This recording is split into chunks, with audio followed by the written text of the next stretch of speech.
So we're going to kick this off with Danny's question from way back in October. Danny wonders which 3 players I'd wish for at market value. And while the list might have been different when Danny's initial, question came to the inbox back in October, I think it remains relevant.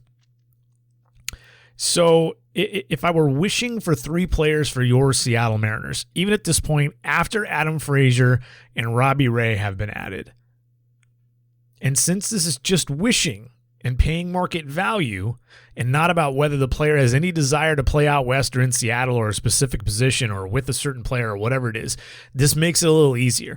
Although Danny did not restrict this to free agents, just to market value, so trades would also be in play too, but I chose 3 free agents. They've already traded for Frazier, signed Robbie Ray. I would follow, if this were just a wish list, considering who is available now, I'd follow with these 3. Michael Conforto, Trevor Story, Carlos Rodon.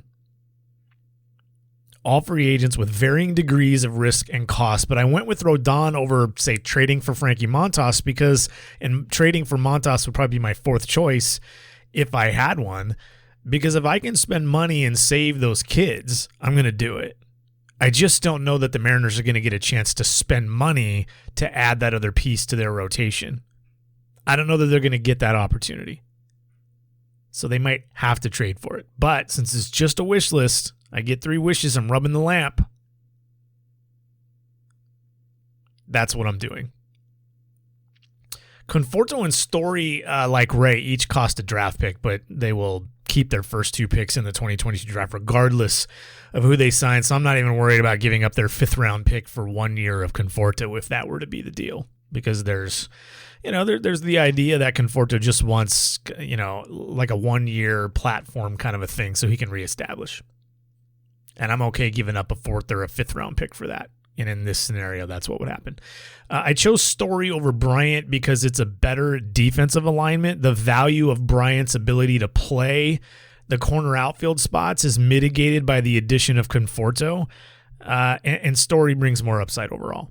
And probably, and Joe and I have talked about this on the Tuesday episode, Story probably has a better chance. I mean, certainly as we sit here now, to be valuable enough to warrant a 5 or a 6 year deal. Like Bryant's risk toward the end of that deal is greater. He's a little bit older now, and he's just not quite the athlete that Trevor Story is. There's a chance that Conforto is...